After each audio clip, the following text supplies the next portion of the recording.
I want to show you what it takes for me to take a watch that looks like this before and make it look like this after. I've just put it on the charger to see if I can get it to turn on and make sure everything still works. It takes quite a bit of work to get a watch screen off successfully. Let me show you what it takes to get it there.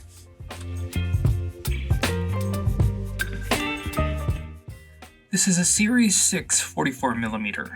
The first thing that I'm going to do is start to isolate certain pieces of glass that want to come out. These are going to be shards of glass that are on the border that aren't adhered completely to the display, using a method where I use this versatile pick mixed with some isopropyl alcohol and a few other methods, and over the course of about 20 minutes I'm able to extract all of these shards of glass from basically half of the watch.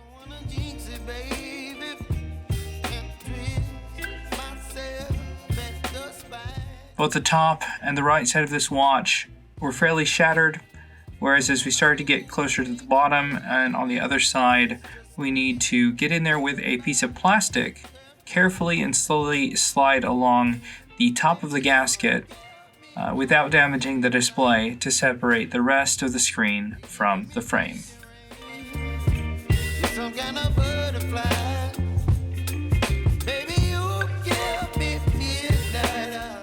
And then the screen will come off.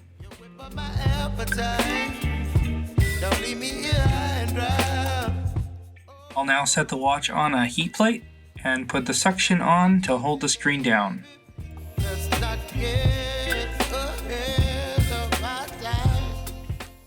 Now, using a little bit of isopropyl alcohol, I'll start to loosen the flex cables that are taped to the back of the display.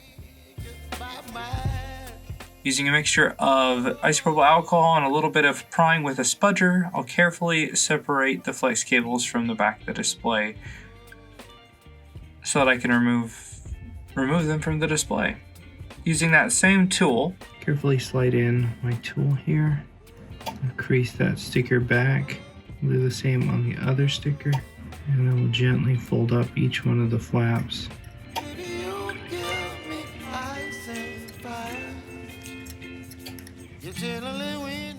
Just like that. And firmly grip and gently pull.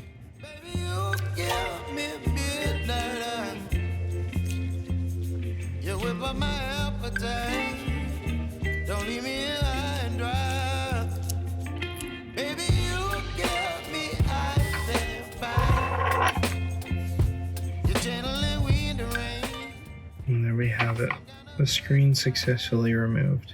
This corner looks like a good corner to start the cutting on. I'll now put it back on the heat plate. Get it nice and secure. I'm going to take my cutting wire and carefully rest it up against the display there and start to slice using long strokes. I'm going to speed this up because this is quite a tedious process where that wire can easily slip into the layers of the digitizer and make the job a little bit harder. Using the correct amount of tension on both the pulling and receiving hand, I'm able to slice in between and remove that display. I'm going to carefully rub off any residual adhesive or residue.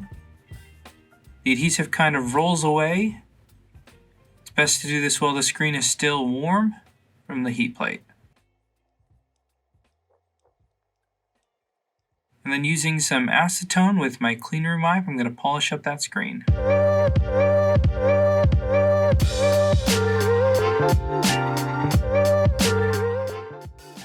Now I'm going to take our new glass. I want to ensure that the glass has no dust, fingerprints, or anything like that on it, so I'll clean it and take our new OCA sheet and line that up with the glass. Carefully push that down. Now we can put it in our laminator and turn it on.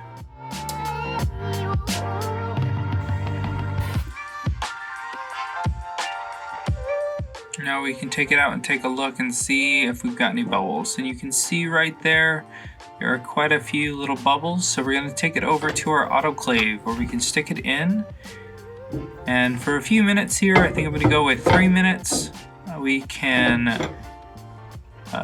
let this debubble.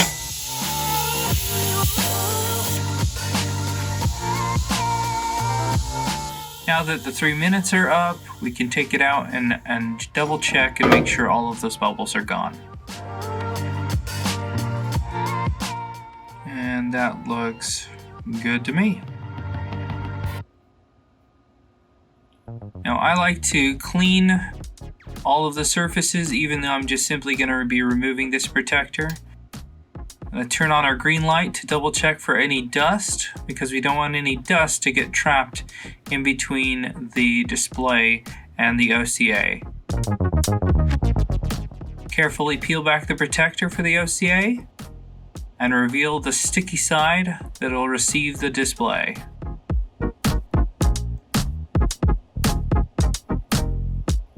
We'll line up the display as perfectly as we can.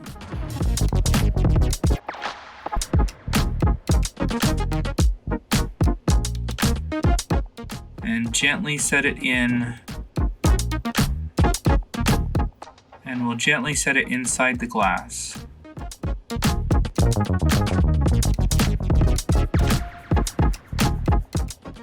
Can now put it in the laminator so that we can remove as much bubbles and get that laminated to the glass.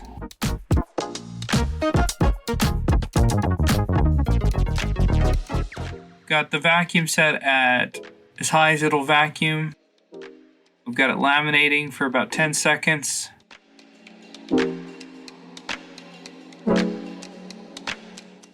And let's check and see how well it did.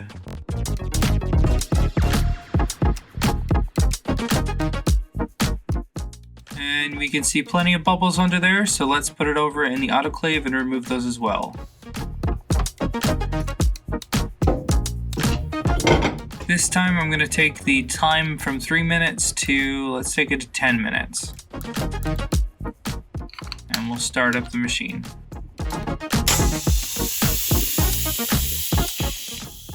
Now that the 10 minutes are over, let's double check that all of those bubbles are gone.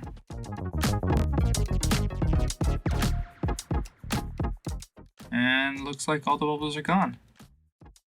Perfect.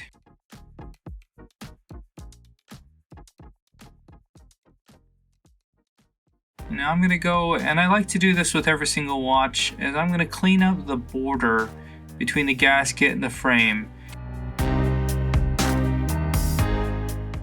Over time, tons of junk tends to fall in between this area. I don't know if it's just dead skin cells or dirt, debris, whatever it is. It's somewhat gross and oddly satisfying to clean out. But I'm going to carefully see if I can remove all of it so we can have a nice area to adhere the screen to. The same thing happens on iPhones and iPads.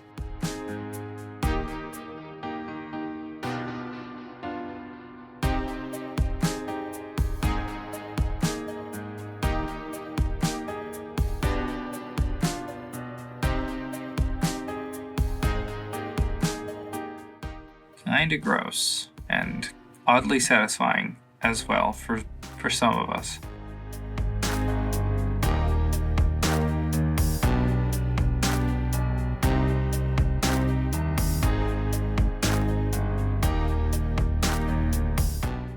I'll follow this up with a nice cleaning with either some acetone or isopropyl alcohol with a clean room wipe so we can prep that gasket to receive the new adhesive. As you can see here, it's nice and clean. We'll take our display, line up the connectors.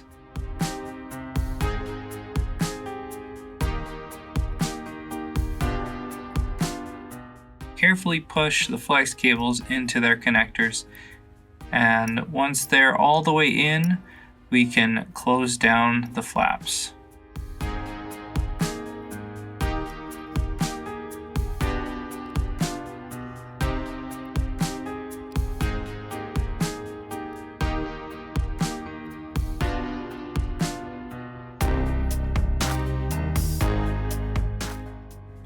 put back the stickers.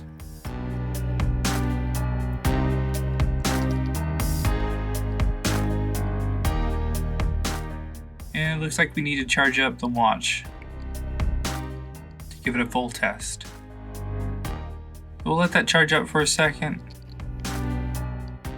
And here it's nice and charged, so let's go ahead and test it. Really, I just need to make sure the display looks good and that the touch still works all over the whole screen. So a quick and easy test to do that is to try to power it off real quick. And if you drag the power button slider without letting go all the way around the screen, you'll see that it follows me and doesn't lose track of my finger, so it's good to go. But yeah, now we just need to turn it off, and let's adhere the screen.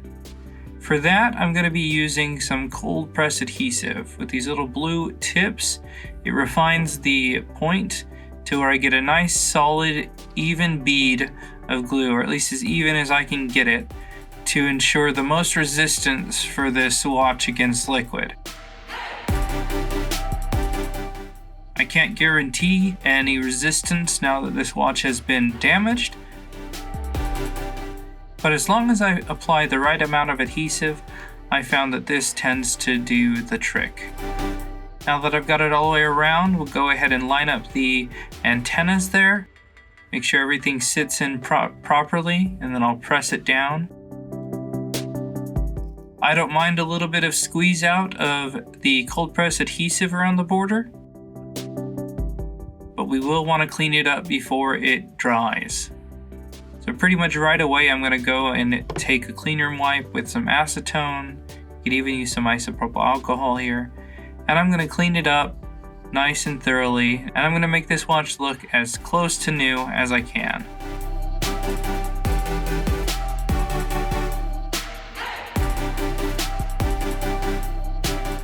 I'm going to let this cure for at least overnight. But it should be done curing to a certain extent within an hour. And here's again a shot of the before and the after. Like and subscribe if you haven't already. I hope you learned something. Thanks for watching. We'll see you in the next video.